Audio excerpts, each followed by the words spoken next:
believe that technology and digital, we can create a successful digital future for Jamaica. So in addition to bringing greetings, since I have the mic, Minister, I'm going to just say a few additional things because I'm up here. So I want to briefly share where I think Jamaica can win, right? Can win in the AI race. So just yesterday, I was on stage in Atlanta sharing with over 900 AI developers that while Jamaica is the fastest country in the world, you know, we're the fastest man, the fastest woman, and we've been winning sprints after sprints, we're not going to win, we may not win the global race to manufacture the best AI chips, right? We may not win the race to create the biggest and the fastest and most powerful AI models. We didn't win the football match last night either, right? Those who know. So, but there is a race that we can win, Minister. We can win the AI services race, right?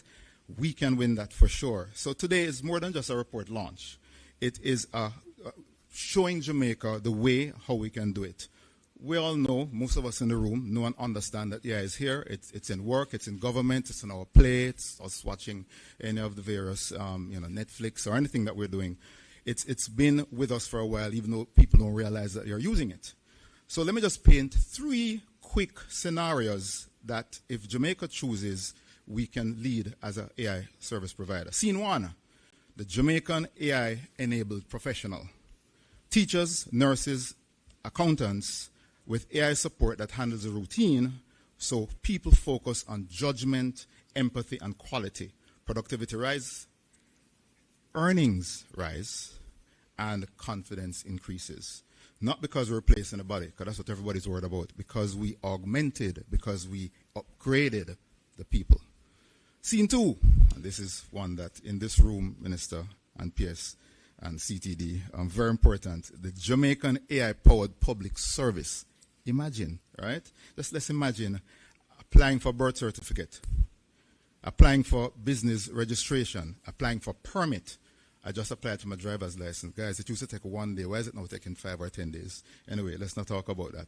No endless back and forth, no mystery delays, just a government that feels like a modern service organization, secure, data-driven, citizen-centered. AI becomes the engine for better delivery, strong governance, so trust is protected. Last scene, Jamaica as a regional AI services hub. Picture teams in Kingston, Montego Bay, Christiana, Portmore, Spanish Town, exporting skills in data governance, cybersecurity, AI assurance, and process automation, training and sector. We recently saw a big almost demonstration where an organization who's making some investment in Jamaica held a hackathon. And first hackathon, over 1,000 people registered. The last one, almost 1,500 people registered. And so, this organization believes that this is possible. Organization, Intelibus, who has a dream and a wish to hire up to 10,000 Jamaicans to be located here, providing those services globally. So that future is worth building. But we only get there for the 2 things. We move with urgency, because this wave is not waiting on us. And second, if we move with responsibility. So the AI readiness assessment tells us where we are strong, where we are exposed, and where we must act on skills and data. So my call is simply this. To government, let's turn readiness into execution, right? To academia, let's produce talent at speed. To private sector, let's not wait on the perfect time. Start building use cases, start training teams. And to our international partners, thank you. Thank you for staying with us, and thank you to be here when we move from the assessment to implementation. Jamaica can become known not just as a place of culture and creativity, but as a place that trusted AI-enabled services built by Jamaicans for Jamaica and exported to the world. Let's build that Jamaica together. Thank you very much.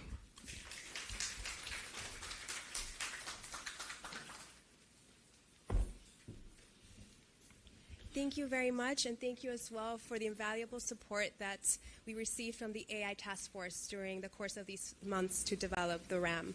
I will now like to invite Mr. Eric Fault, Regional Director and Representative for the UNESCO Office for the Caribbean, to give remarks. Thank you very much, Paula.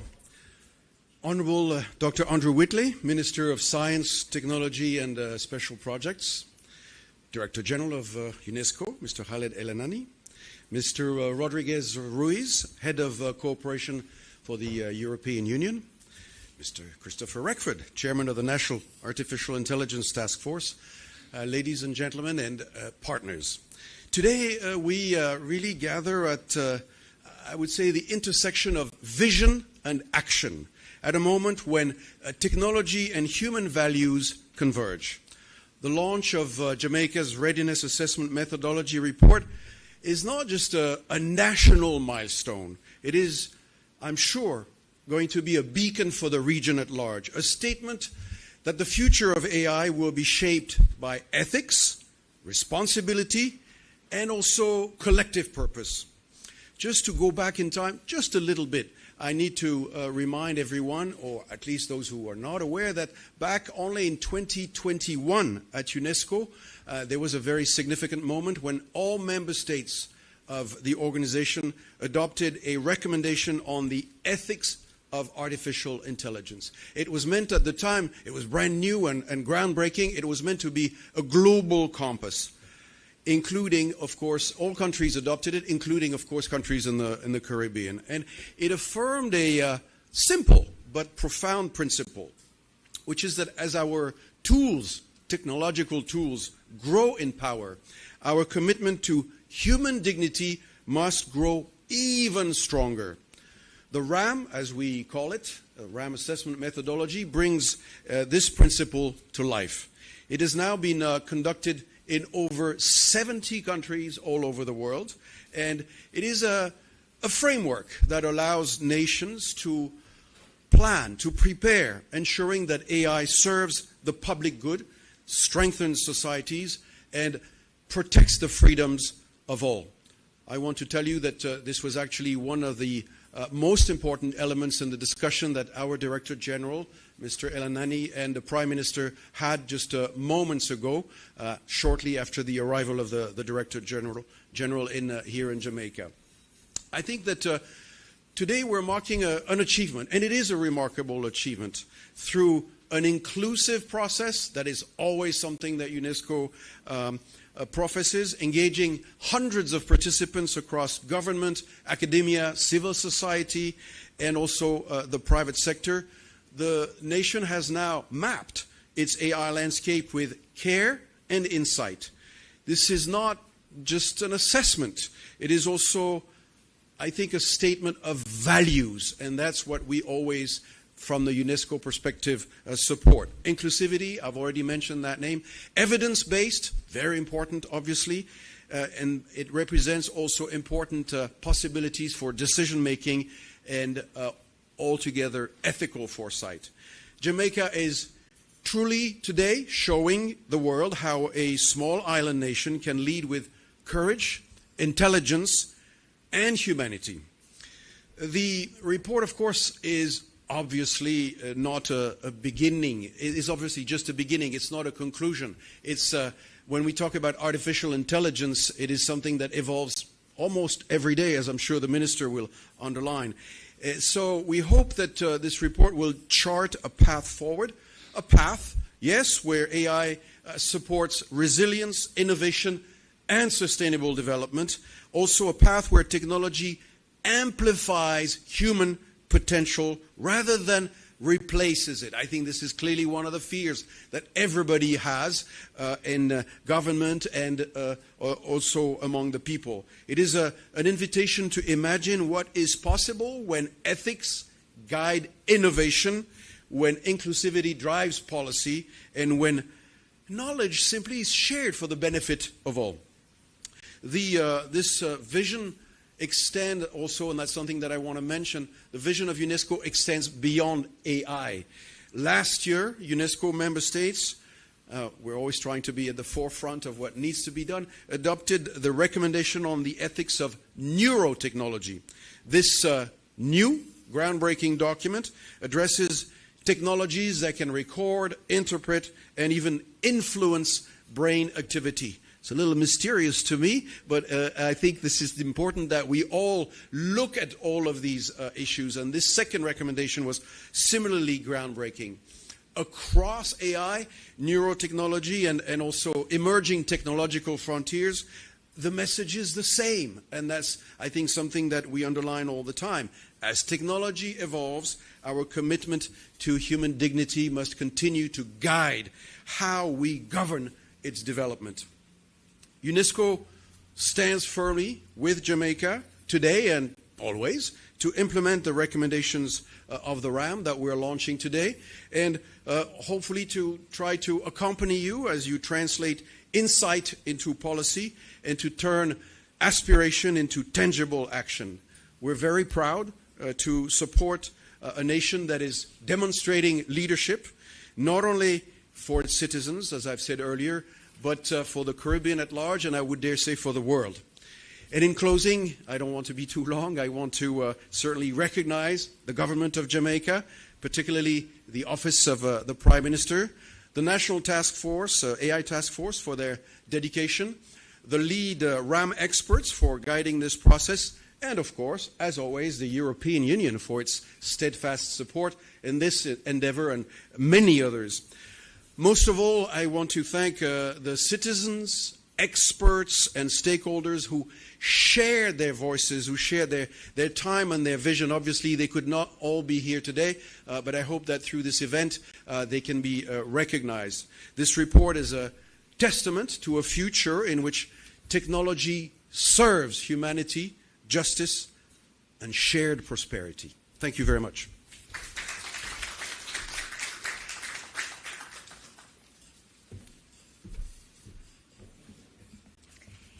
Thank you very much, Director Fault, for underscoring UNESCO's commitment to human-centered and ethical AI. It is now my pleasure to welcome Mr. Aniceto Rodriguez-Ruiz, Head of Cooperation of the European Delegation, who is representing today Her Excellency Dr. Aria Escola, European Union Ambassador to Jamaica, Belize, and the Bahamas, to deliver remarks. Yes, thank you. Thank you very much. Sorry.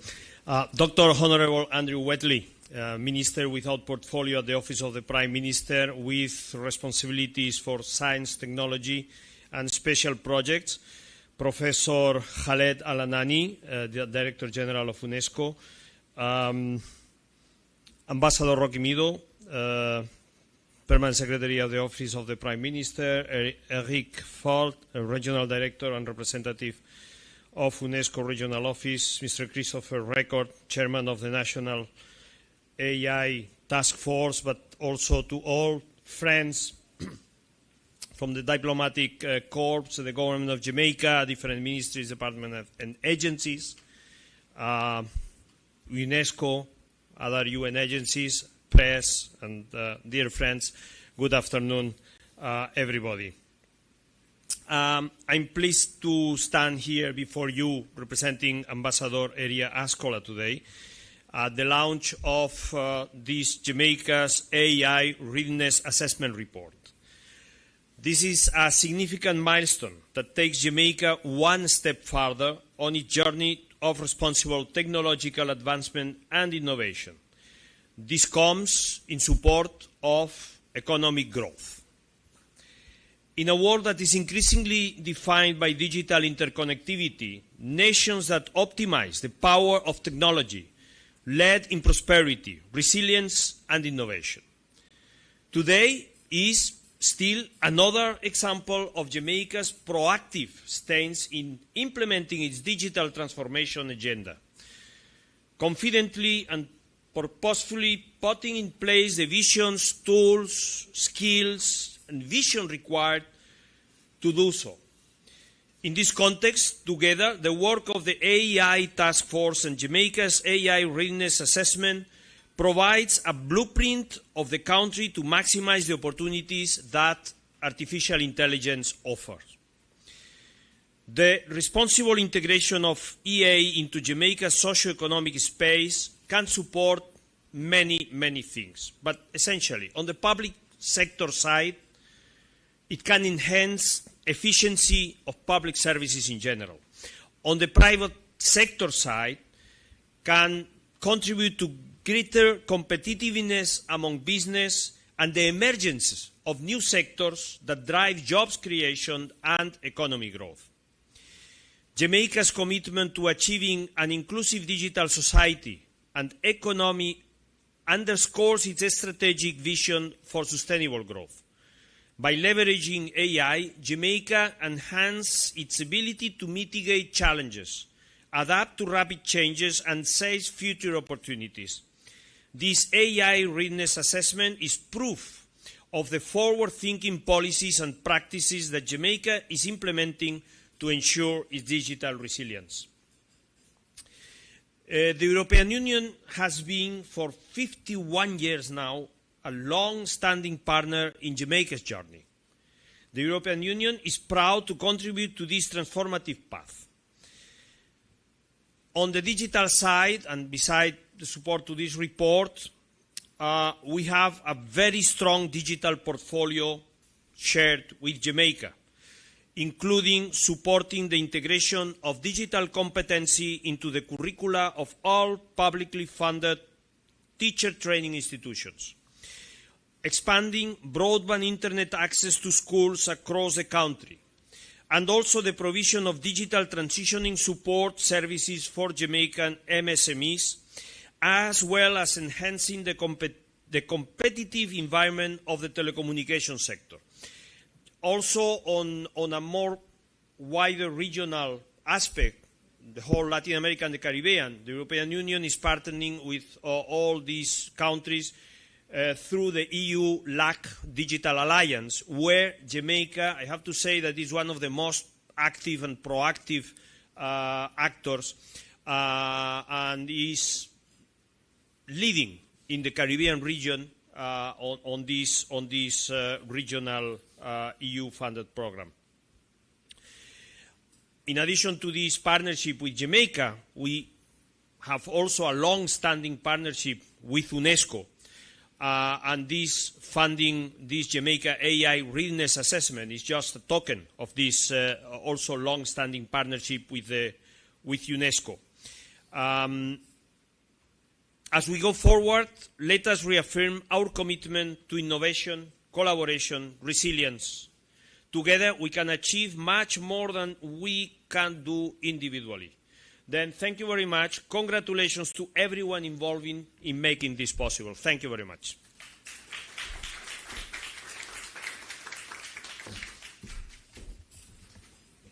Thank you very much, Mr. Dries, for the valuable intervention. The European Union has been an essential partner in advancing global standards for responsible AI, and we are grateful for the meaningful partnership. We are also honored by the presence of the Honorable Andrew Whitley, Minister with a portfolio with responsibility for science, technology, and special projects, and invite him to share his address.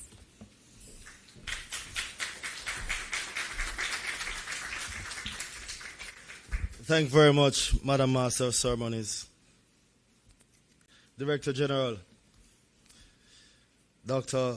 Khalid El Enani, the Director General for UNESCO and Jamaica's friend. Mr. Eric Falt, you know, your support through UNESCO to Jamaica is something that we take note of. Thank you, sir. Representative from the European Union, our Permanent Secretary, Ambassador Rocky Mead. Distinguished colleagues from government, the private sector, academia, and civil society, members of the National Artificial Intelligence Task Force. Ladies and gentlemen, good afternoon and welcome to the Office of the Prime Minister. Ladies and gentlemen, it is indeed a pleasure and a privilege to stand before you on this occasion. One that marks not simply the launch of a report, but a defining moment in Jamaica's journey towards becoming a responsible, innovative, and inclusive digital society. Today we publicly present the UNESCO Jamaica Artificial Intelligence Readiness Assessment Report, a rigorous evidence-based diagnostic of where Jamaica stands in the preparedness to adopt, govern, and benefit from artificial intelligence. And as most Jamaicans are, we are very proud. And I want to begin with a point of national pride. And that is Jamaica is among the first Caribbean countries to complete a national AI readiness assessment using UNESCO's global methodology. I want that to settle in for a few seconds. In a region still finding its footing in the governance of emerging technologies, Jamaica chose not to wait and see. We chose to lead. We chose to examine ourselves honestly, to engage our stakeholders broadly, and to produce a credible, internationally validated account of our AI readiness. That decision, ladies and gentlemen, very deliberate, disciplined, and forward-looking, is a direct reflection of how seriously this government takes the responsibility of adopting artificial intelligence. And I must say that this is not by chance or an accident.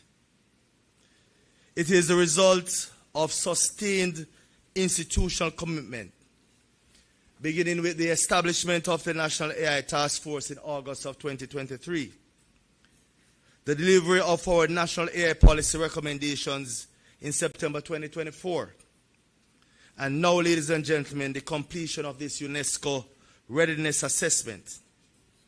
As you can see, step by step, Jamaica has been building the foundation of a coherent, ethical, and people-centered national AI agenda. I want to express the government's deep appreciation to UNESCO for its partnership in this undertaking. The AI Readiness Assessment methodology, developed following UNESCO's landmark 2021 recommendation on the ethics of artificial intelligence, provides a principled, globally benchmarked framework for member states to assess their preparedness across 5 critical dimensions: legal and regulatory, technological and infrastructural, economic, social and cultural, and scientific and educational. Jamaica is proud to have embraced this framework with the seriousness it deserves. Ladies and gentlemen, this report is the product of months of collaboration and honest self-examination. It reflects the voices of almost 200 Jamaicans, researchers, entrepreneurs, government officials, young people, and community representatives who participated in this process over the months. Notably, nearly half of those participants were women, a fact that speaks to the inclusive spirit in which this work was conducted. The task force served as our steering committee, bringing expertise from across the private sector, academia, government, and civil society.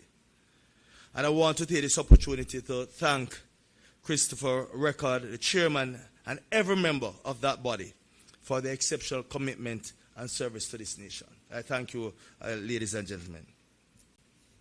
Now, what does this assessment tell us? It tells us that Jamaica has real strengths to build on. Our Data Protection Act, our Cybersecurity Act, provides meaningful foundation for digital governance. We have a young, digitally engaged population, a growing technology ecosystem, and a cultural footprint that is disproportionately large relative to our size.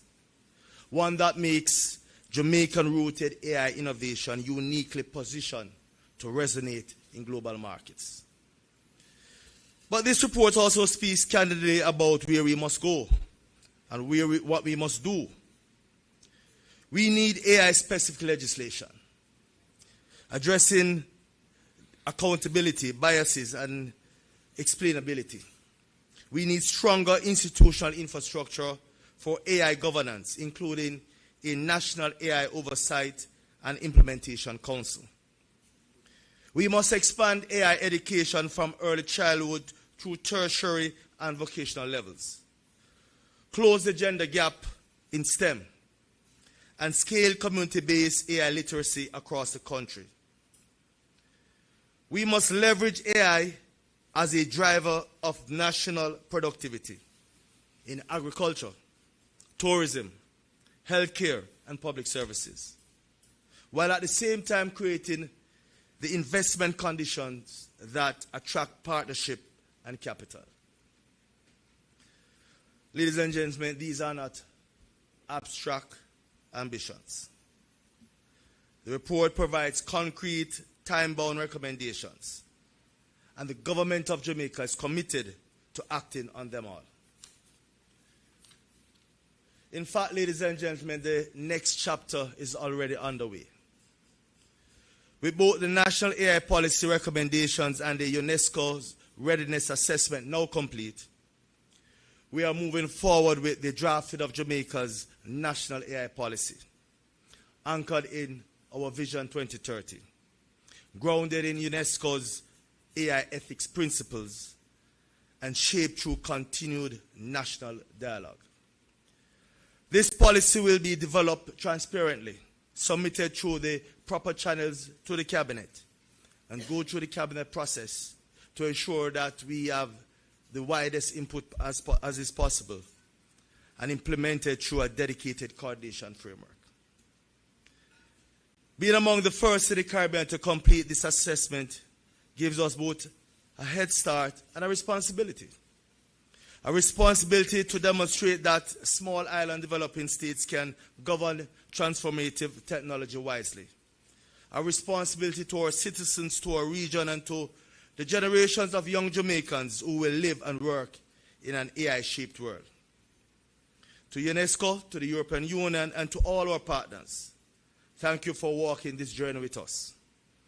To every Jamaican who contributed to this process, your voice is in this report, and your voice will shape the policy that follows. Jamaica, ladies and gentlemen, is not a passive observer in the global AI revolution. We are an active, principled, and determined participant. And today's launch is proof of that. We were among the first in our region to do this work. We intend to be among the first to show what responsible AI governance truly looks like in practice. Thank you, ladies and gentlemen.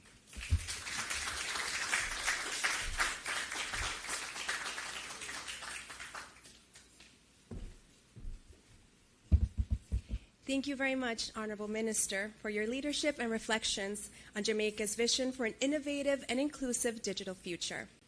I take this opportunity to thank our distinguished speakers for the insightful remarks which have set the tone for today's launch. It is now my pleasure to invite Ms. Erica Simmons, lead expert for the RAM in Jamaica, who will present the key findings of the assessment. Thank you.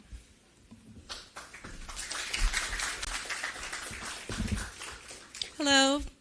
Good afternoon. With all protocols observed, I would like to thank my business partner, Trudy Hable. I want to extend a special thanks to her for working with us on this report.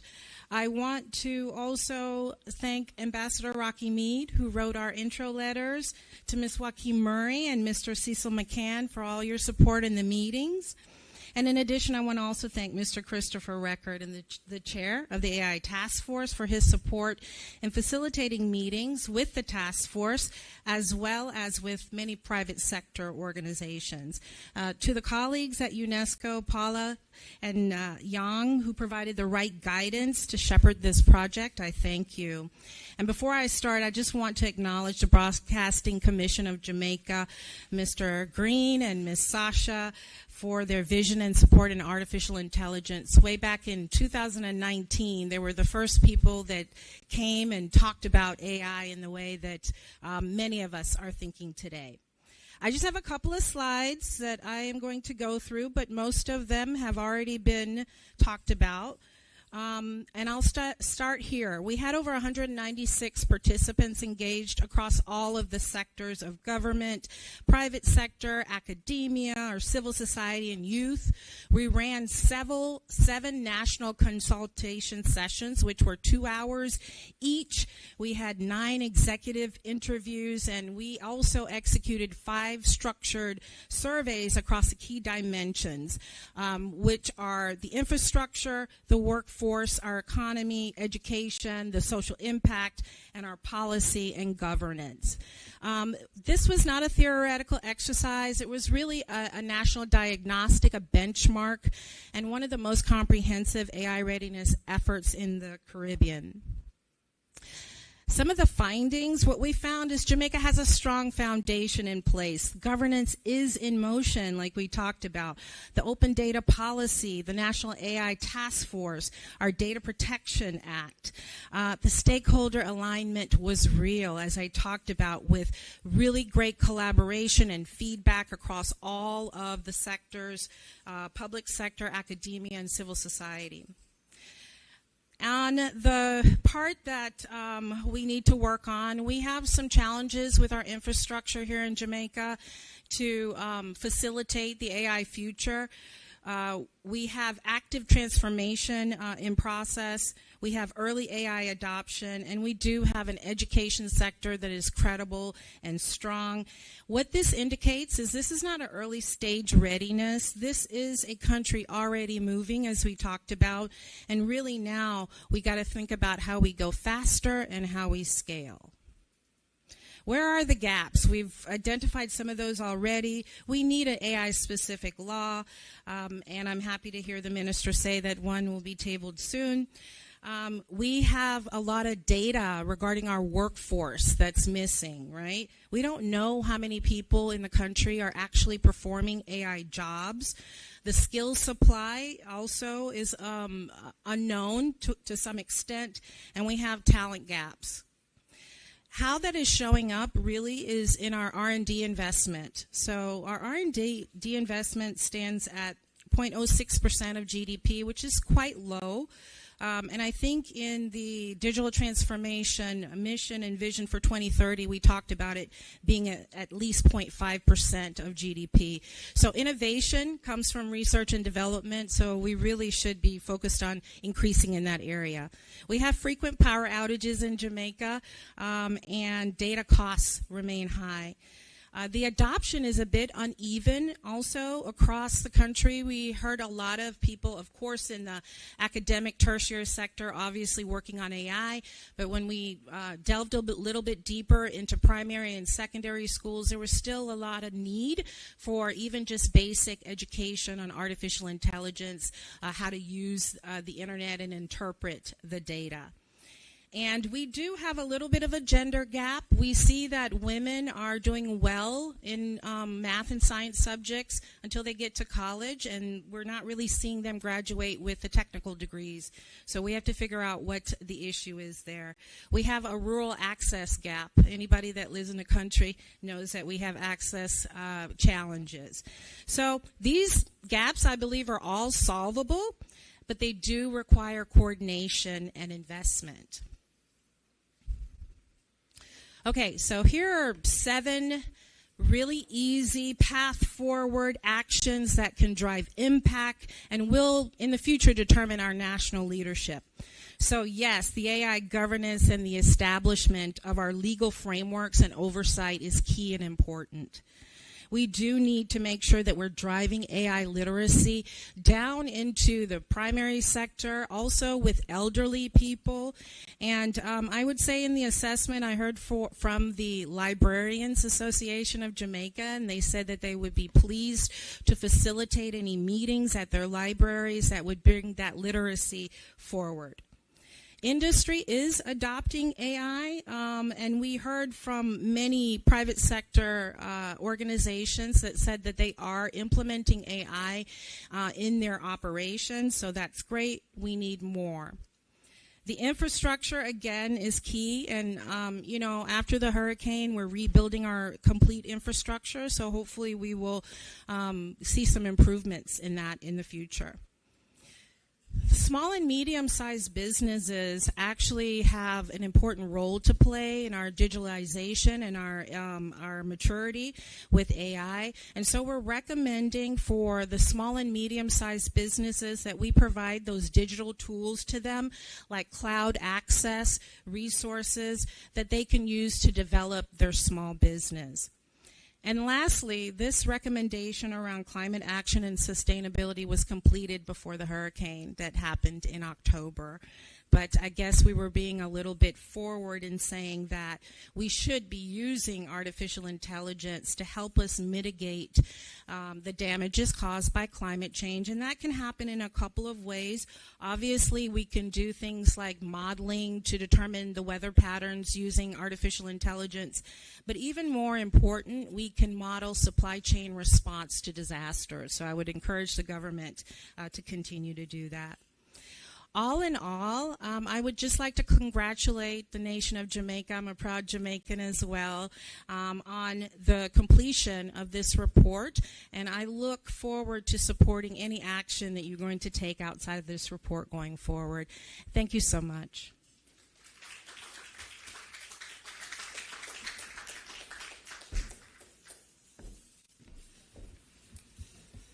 Thank you very much, Erica, for an excellent and evidence-based presentation and all the hard work that you and Trudy did over the last few months to prepare this report.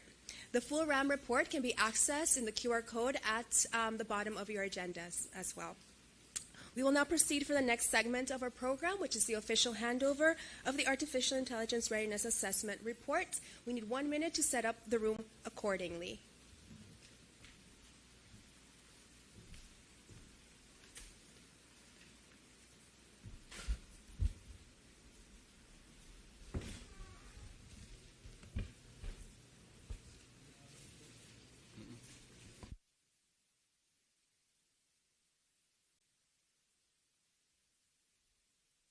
Thank you.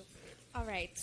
So now this handover reflects our shared commitment to advancing ethical, inclusive, and responsible AI governance in Jamaica.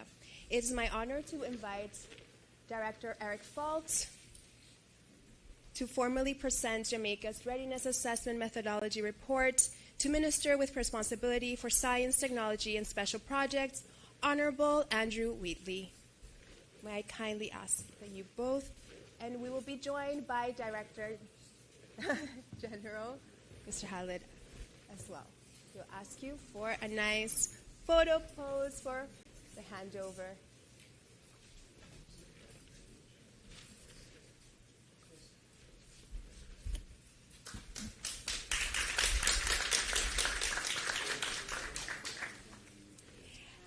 And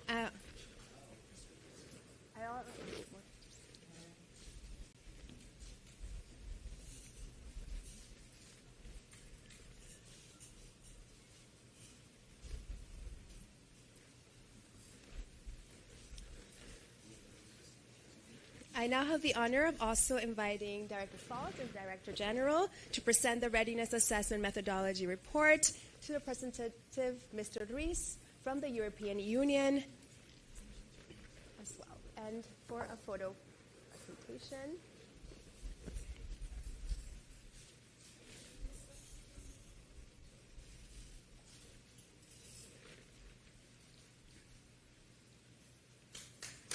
Now we kindly ask Minister Wheatley to please come up stage so we can, or not.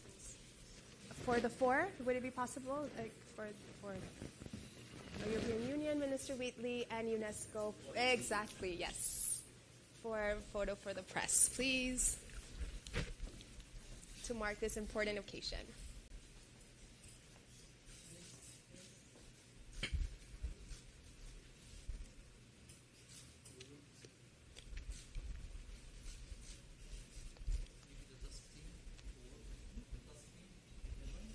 Yes, we can also invite the members of the task force, of the AI task force, to join for a photo. Do we have the members of the AI task force? Please don't be shy. You stood up earlier. Yeah, Erica.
And with that, we come to, oh, we're going,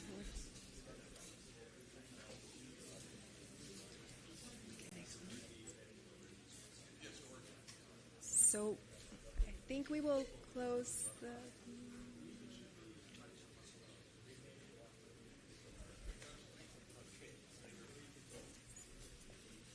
thank you so much, everyone. We now come to the closing of today's program. On behalf of UNESCO and our partners, I would like to extend our sincere appreciation to all distinguished speakers, guests, partners, for your valuable contributions and engagement. Your presence today reflects a strong collective commitment to shaping an AI ecosystem in Jamaica that is inclusive, responsible, and aligned with Jamaica's national development priorities.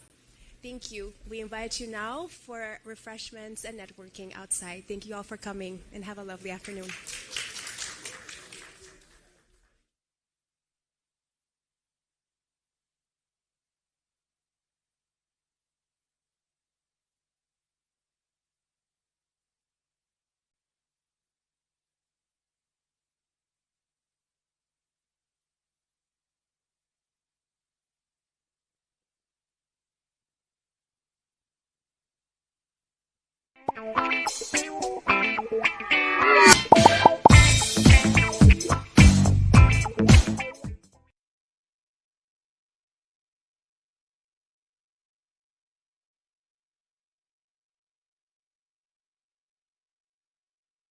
BGLC, the regulatory body.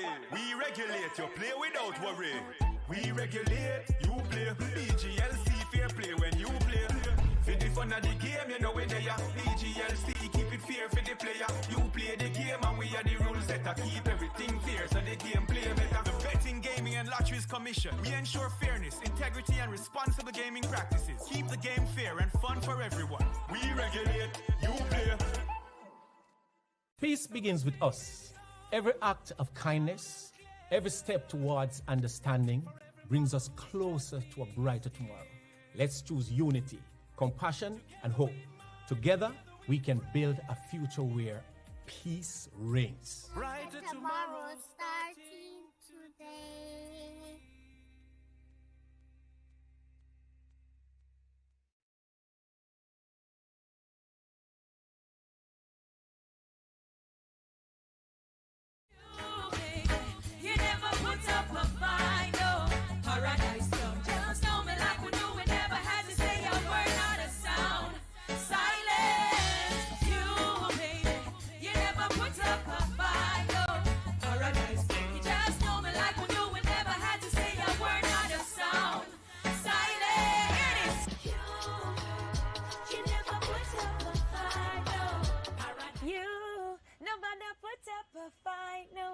Paradise Plum, and keep it locked to PBCJ. This is your girl, Naomi Cowan.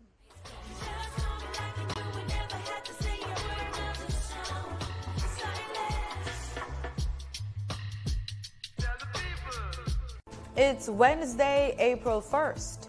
In the headlines, Jamaica's economy swings from 5.1% growth to 7.1% contraction amid Hurricane Melissa impact. In business news, central bank holds a benchmark interest rate. Regionally, in Guyana, youth HIV infections spark call for condom access in schools. And in sports, Reggae Boys fall short as the Democratic Republic of Congo clinch historic World Cup return. This is the news on PBC Jamaica. I'm Simone Absalom Gale.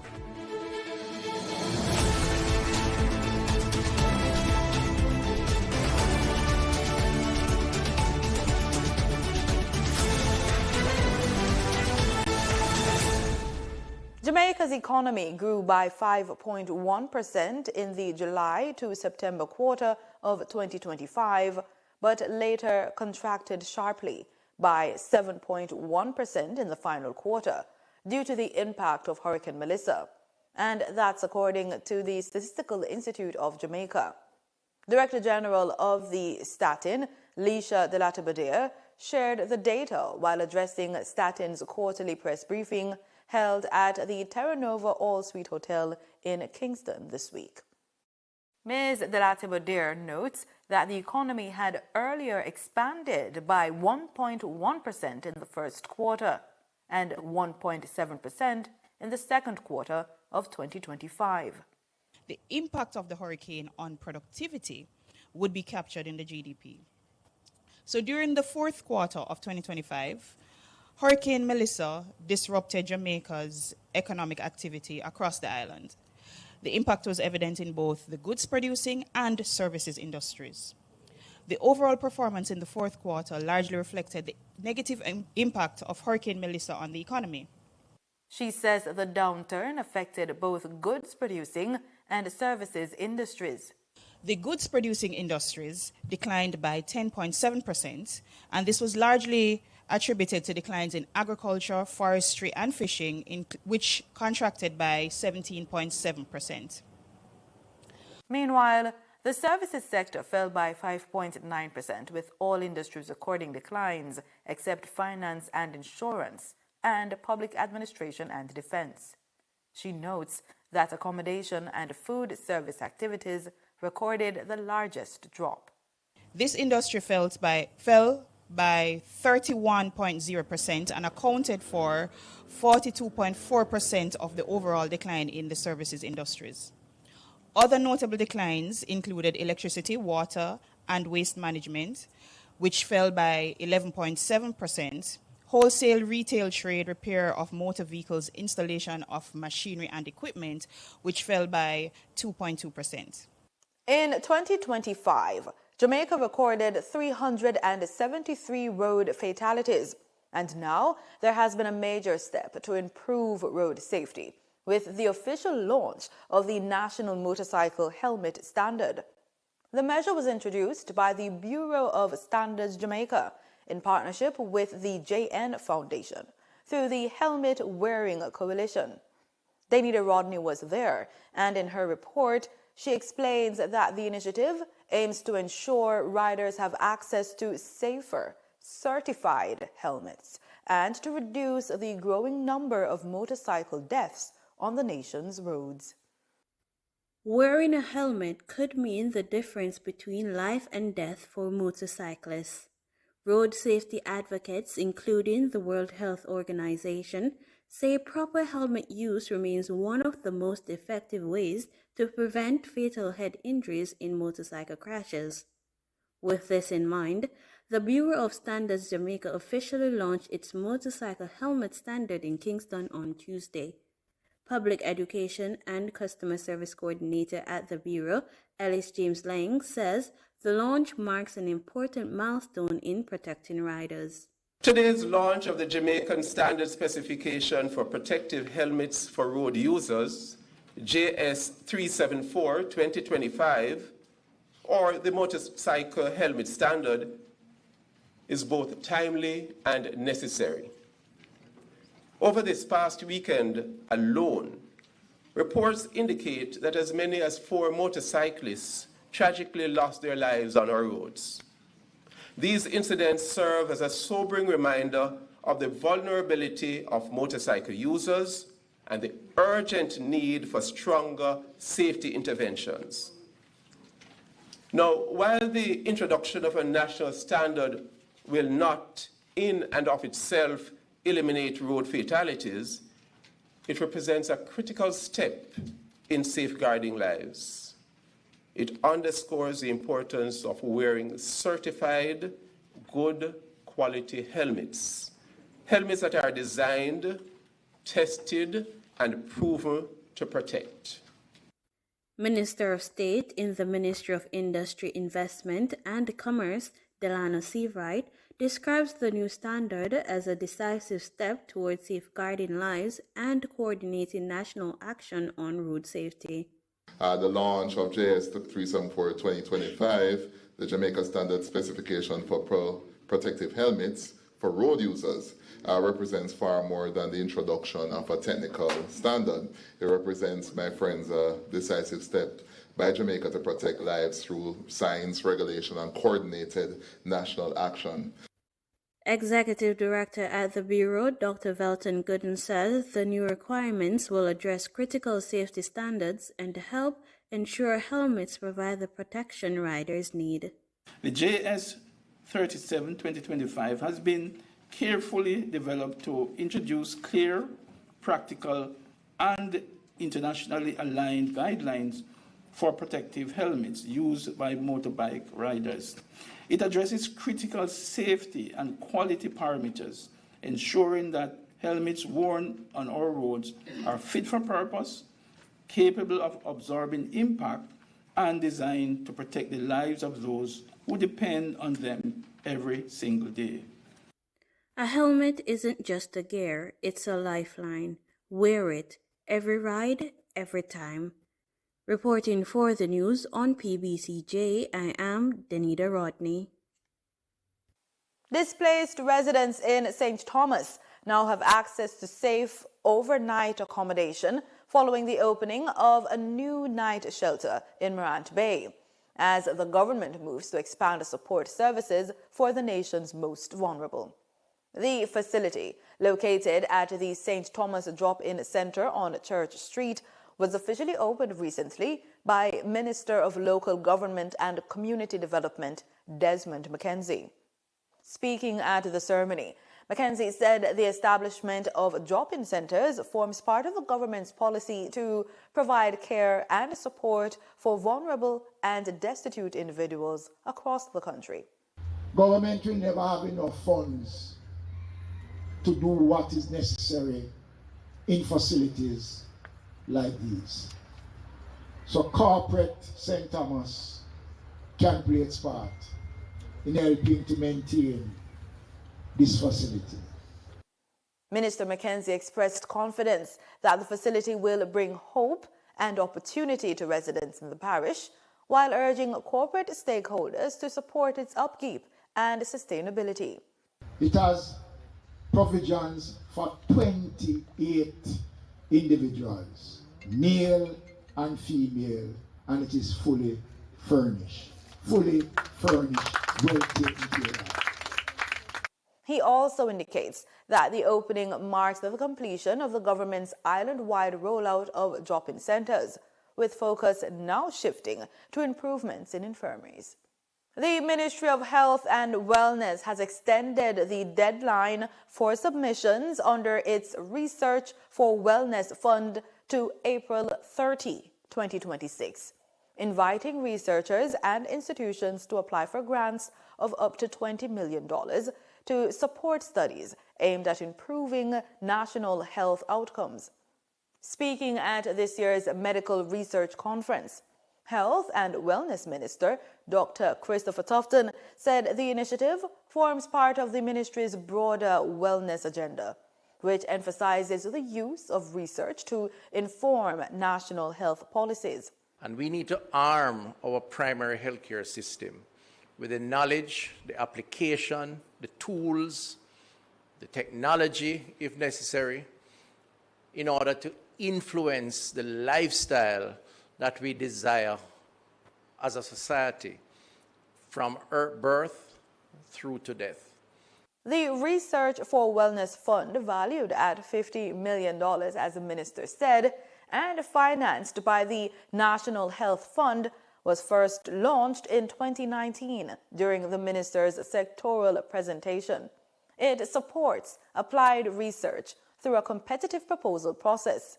So the next $50 million, I'm giving a policy direction.